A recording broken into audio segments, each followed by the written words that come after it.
couple of years ago now, I got a tip-off of an old Big G project. This was shortly after I climbed another unfinished route which he'd tipped me off about, so I guess he probably knew I was keen for this type of bizarreness. Due to other climbing objectives that year, I never got round to visiting this one.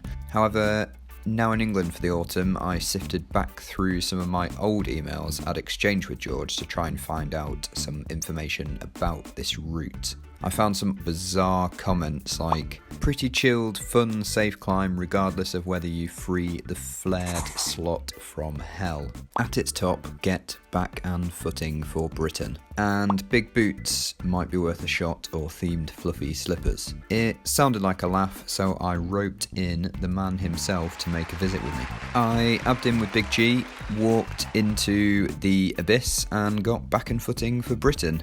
I did actually manage to free the flared slot from hell, but what George hadn't mentioned was that this first pitch actually only scratched the surface of the terrain that lay ahead. I got a quarter of the way along the next pitch, realised George wasn't keen on following me, so bailed. Oh, no. At the time I had actually been exchanging messages with my friend Callum, and he stupidly threw into the conversation, I'm pretty free for the rest of the year if you're up for any missions. So basically, I took him straight up on this offer without actually really telling him what the heck he was getting himself in for.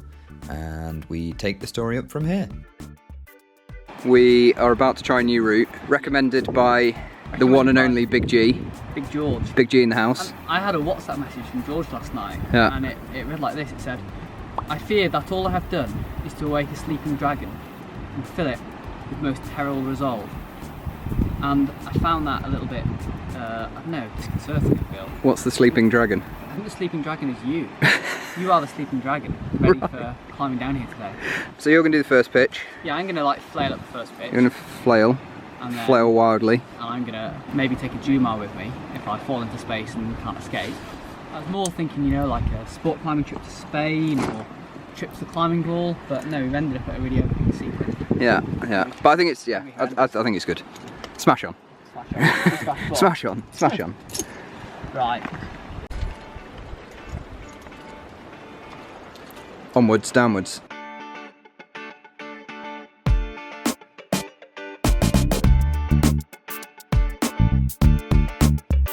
Okay, now you've seen where we're going. Give us a little. This is just going to be like. This is going to be me asking you all the way along. It's going to be like a Callum.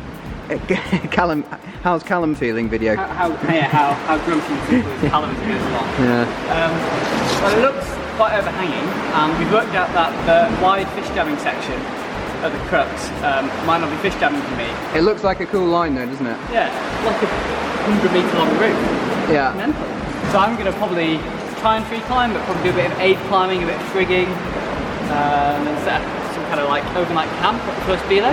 Yeah. You're going to do pitch 1. Pitch 1. Yeah. And I'm going to do pitch 2 and 3. Yeah. But let's not get ahead of ourselves. I still have to climb the first pitch first. The good thing is, if we do have to bail, there is bailing potential. Yeah. We don't have to abseil into the sea. You know Crispin Waddy? He told me a story once of when they bailed off Freemasonry. Yeah, and he had to abseil into the sea. Yeah. Like rack and cams and the whole shenanigans. So. Oh dear. Just go fully inside the chimney. First bit's like VS or something.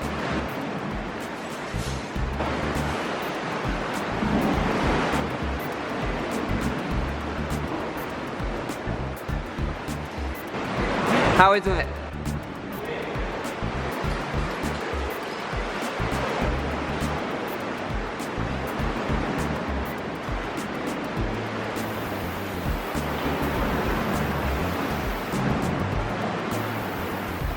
Good, come on.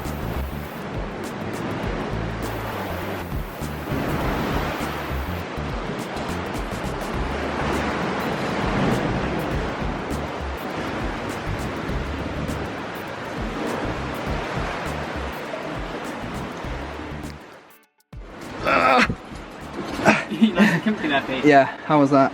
That was a struggle. Actually, mostly not too difficult, and then a couple of metres of quite hard climbing. and unfortunately I fell off at the hard climbing because it's quite hard.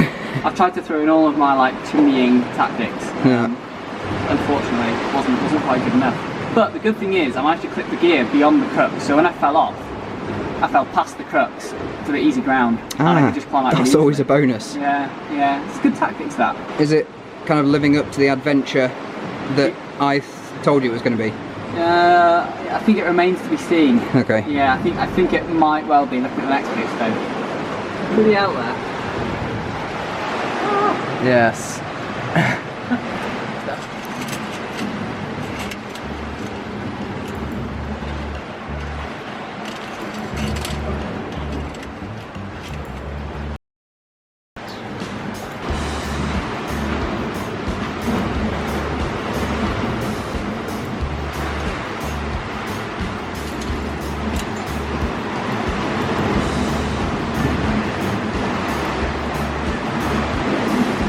Tricky climbing.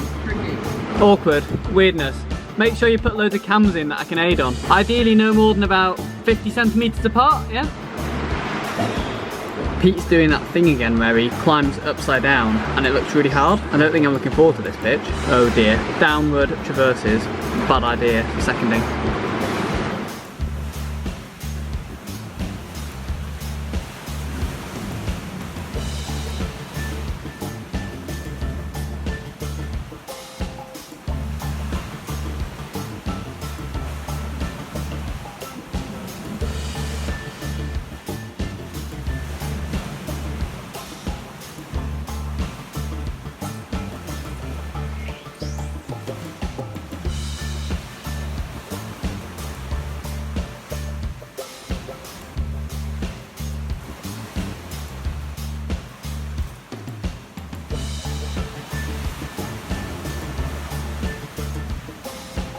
You're in full guide mode. So Pete, what happened there? What did happen? We've done 2 pitches. And I tried to carry on.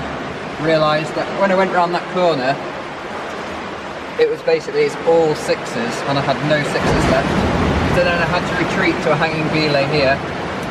We've just had a nice comfortable hanging belay with you in my lap. It was very romantic. Yeah. What did you think of my style, seconding that pitch? I thought you did a good job. I mean, you got along it. Got along it? Yeah, there were a few big falls. A few big falls. Actually, no, it wasn't. It was more gear ripping, wasn't it? Yeah. So it's your, are you accepting that's your fault rather than me? Fault, Yeah, okay, great. Yeah. Yeah, you shouldn't have fallen as far. I did think that blue one wasn't very good when I put it in. It was a shitty rock. And then this pitch, I'm not going to lie, it looks a bit daunting. How much further do you think we have left to go? Well, I think we've done about half of the roof. And we've done 2 pitches, so it's either like one big pitch to all the way around the lip, or I don't really... The thing is, when I look down there, it's just 6s. So basically, I don't really want to have the belay in the middle of there, because then if we have to put 2 6s in, then we'll only have 1 6 left to climb with. Do you think we could do it in like 10 sort of 2 metre long pitches? Yeah, we could do like aiding. Yeah. Yeah, basically. Yeah, okay. Yeah, that's an option. Yeah. Well, we'll see what happens basically. Or we try and steal more cam 6s at some point. Or we try and steal more cam 6s, yeah. At least the good thing is we don't have to abseil into the sea if we have to bail. Hopefully. So Pete, what happened?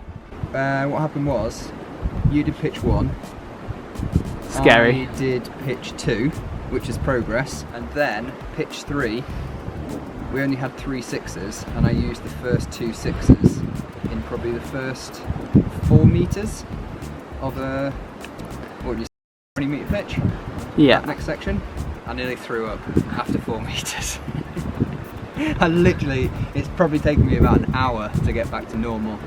Like feeling normal. That was the verdict. Pitch 1 and 2 done, pitch 3 still a project and desperate, and many 6s needed. Snaffle some more 6s, snaffle you, and then go back and try and do pitch 3. That's the plan. What is happening? We're back 1 week on. And at the Mega Proj.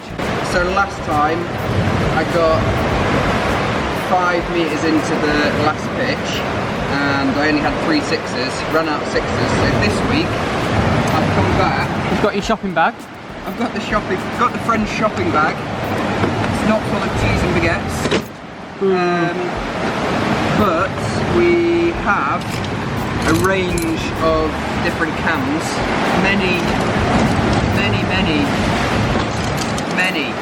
Many sixes. I don't think I've ever had this many big cans since the days I was a wide boy. I think we have 9 sixes and maybe 6 number 5s and then a whole bunch of 4s. So yeah, it's a fairly hefty rack.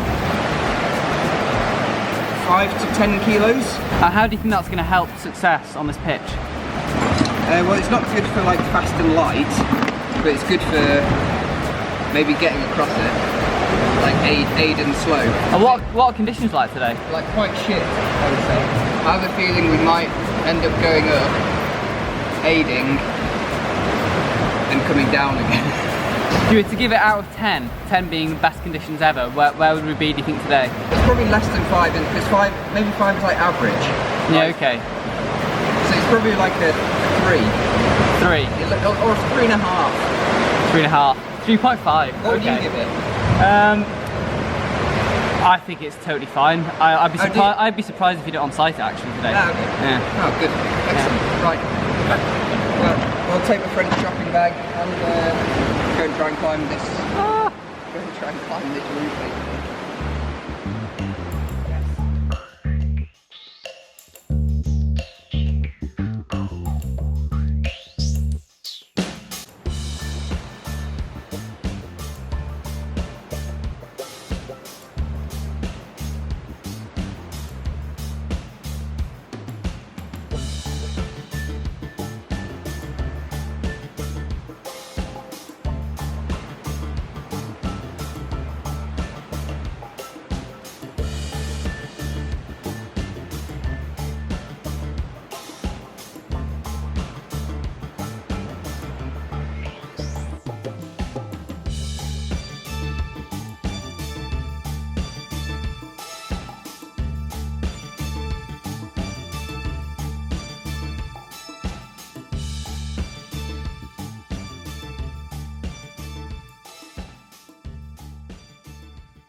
Why then, Pete? What happened?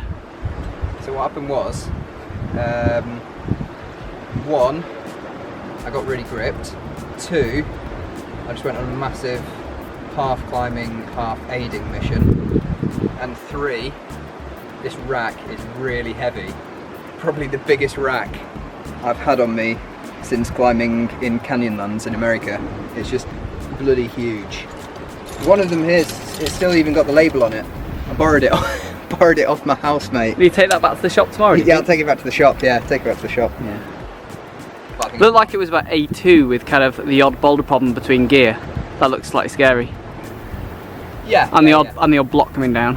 Yeah, it was a bit, like a little bit flaky. Yeah. Yeah, but I cleaned some of it off. But it was good though, like a bit of body. I'm going to have a stiff neck in the morning.